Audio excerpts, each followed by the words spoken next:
د کم خلقو د وجه نه چې نن بډګرام اهل تاریخ چې کم خلق دي یا شوقیان د تاریخ چې کم خلق شوق لري نو یقین هو کوي چې هغه به د دې خبرې داد ورکي چې د دې خلقو د بډګرام په ابیارۍ کې یو ډیر غټ لاس دی او الله تعالی دونه غټ کار غسته دی د بانیا هغه علاقه دا چې کوم علاقې استاد کل فی کل پیدا کړ دی او بیا دې علاقې داسې زرخیزي ورکړ دا چې پوره بډګرام الحمدلله الله تعالی د دوی د لاسه زرخیزه کړ دی د قرآن شریف د آیات ما ولستو د دې مفهومي ترجمه دا ده چې الله تعالی فرمایي چې انسان له هغه څه دی کوم له چې هغه کوشش کوي لیکن د مخکني دو آیاتونو ترجمه دا ده چې موږ به د دوی د کوشش ګورو چې د دې انسان دا کوشش په وخت مناسب باندې دی او کنه بیا د زړه سره کوشش کوي او کنه کله چې په مناسب وخت باندې پراپر وخت باندې دا کوشش کو او بیا الافضل سره کنو الله تعالی فرمایي ثم یجزاه الجزاء الاوفى بیا بدل موږ دری پوره بدله ورکو یعنی صرف مهنت نه دی وخت ولهم شرط دی دا غین علاوه زړه سره دل لګی چې دا ولهم شرط دی موږ دغه وخت بانیا کې ناستي او عطا الله خان ایډوکیټ چې عطا الله لاله په نوم باندې سیاسي سماجی شخصیت د علاقې لوگوں نے تاریخی پس منظر نه به مونږ راځو چې کومه زما دلچسپي وه کومه من چې ما خپل سوچ فکر چې دی هغه جنګول دي ناظرینو سامعینو ډیر کم کوز خلق کیدی شي چې په دغه باندې واقف وي او تاریخ الحاق نومي کتاب چې دی په بډګرام کې کیدی شي د خلقو نه وي لیکن ناظرینو سامعینو 1994 نه واخله تر 95 پورې مطالعه پاکستان د کے پی کے په نصاب کې مولانا محمد یوسف بانیا معنی غټ پورا مکمل چې دی یو باب پورا چپټر په دی باندې او مولانا اسحاق مانسیروی معنی هم په مانسره کې لیکن ډیسټریکټ بډګرام کې په مولانا محمد یوسف باندې یعنی دا د پاکستان دا کے پی کے بورډ چې کوم دی دا پنځم په مطالعه پاکستان کې معاشرتي علوم کې اچولې لیکن نن هغه تاریخ چې دی هغه هم نشته دی بډګرام خلک خپل د هیروز نه هم نه دي خبر یقین په خدای کې دی خوري چې دی د داسې استاد پیدا کړو چې پاکستان کې مفتی شفیع صاحب چې کوم دی دا د هغو شاګردو مفتی نظام الدین شامزی د هغو شاګردان دي شمس الحق افغانی چې کوم ته جبل علم ویل کېږي هغه چې کوم دی هغه هم د بانیا مولوي صاحب د مولانا رسول خان هزاروي شاګردو د هغې نه علاوه شیخ عبدالحق د اکوړه خټک والا د هم شاګردو مولانا مفتی محمود رحمت الله علیه هغه هم د هغو شاګردو د هغې قاری محمد طیب قاسمی دارالعلوم دیوبند محتمم چې کوم تقریبا 25 جلدونو باندې خطبات لري او مولانا محمد نافع مولانا عاشق الهی بلند شهری نور الله مرقده دمر عظیم شخصیات چې کوم دي د بانیا مولوی سے مولانا رسول خان صاحب شاګردان دي بیا رسول خان مولوی صاحب چې دي د بډګرام نه 21 علماء کرام مولانا عبدالمتین صاحب او مولانا محمد یوسف صاحب مرحومین سمر چې دي الله تعالی د دو قبرون چې د نور نه ډکی دو د علاقې باندې دینی خدمات پی دي لیکن دا دینی خدمات او سره سره په دې علاقه باندې ملي خدمات د دوه هم ډیر زیات مونږ په دغه حوالې سره د مولانا محمد یوسف صاحب چې کوم دی دا عطا الله خان ایډوکیټ عطا الله خان بانیا چې کوم دی مونږ سره چې ناس دی د دوی والد صاحب نو دغه حوالې سره لغونه د آغا شورش کشمیری د اشعارو نه چې دی افتتاح کوم آغا شورش کشمیری وی ہر حال میں ہر دور میں تابند رہوں گا ہر حال میں ہر دور میں تابند رہوں گا میں زندہ و جاوید ہوں پائندہ رہوں گا تاریخ میرے نام کی تعظیم کرے گی تاریخ کے اوراق میں آئندہ رہوں گا حضرت مولانا محمد یوسف رحمۃ اللہ تعالی علیہ بانیا سے تعلق رکھتے تھے اور نروڈ فیملی سے تعلق رکھتے تھے مولانا عبداللہ کے گھر پیدا ہوئے اور دارالعلوم دیوبند سے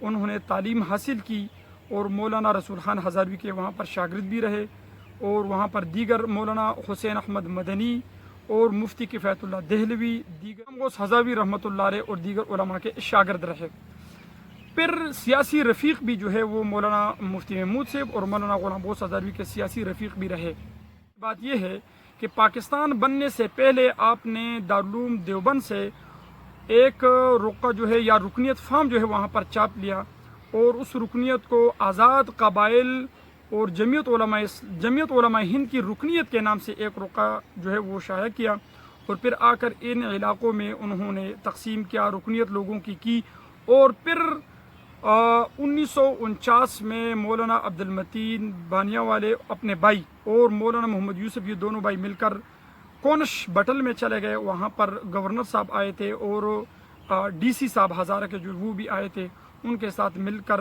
الحاق اس علاقے کی اپنے حجرے پر پاکستان کا پہلا جھنڈا جو ہے 1949 میں لہرایا اور پورے بڈگرام کا جو ہے 1950 میں انہوں نے الحاق کرائی.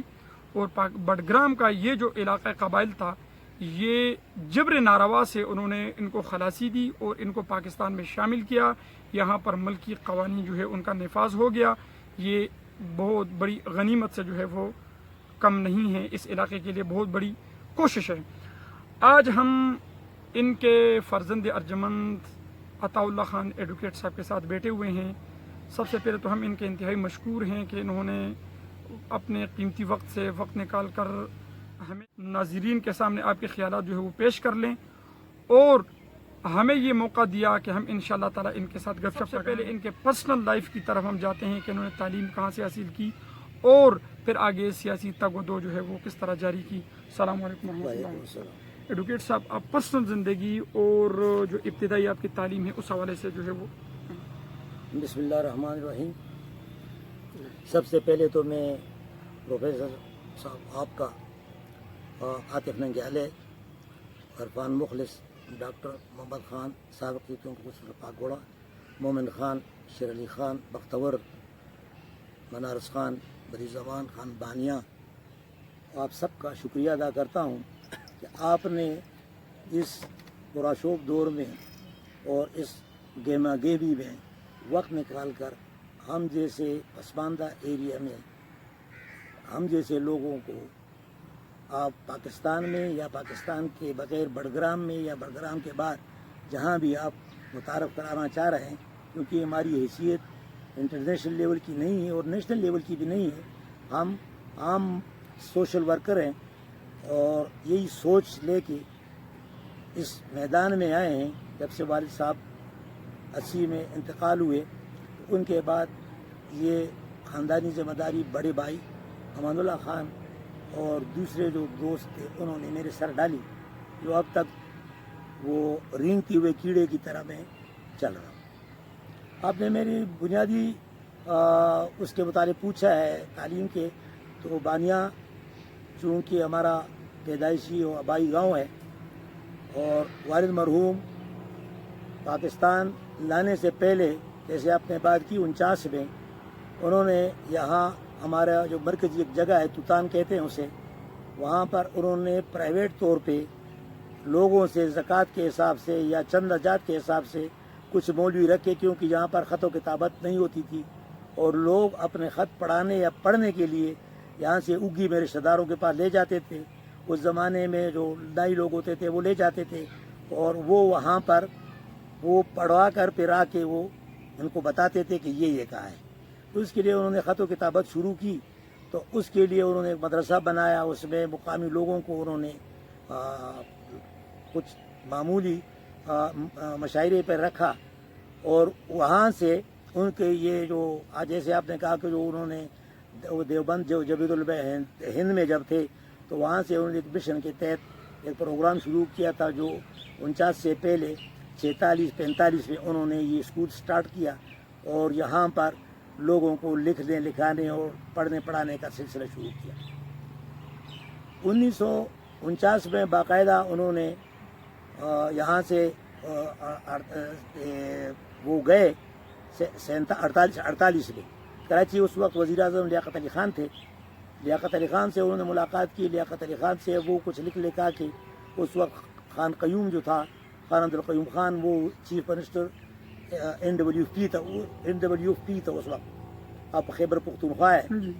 تو ان کے پاس آئے، وہاں سے وہ پھر اگی ہمارا پولیٹیکل ایریا تھا، وہ پولیٹیکل تحصیلدار ہمارا ادھر بیٹھتا تھا.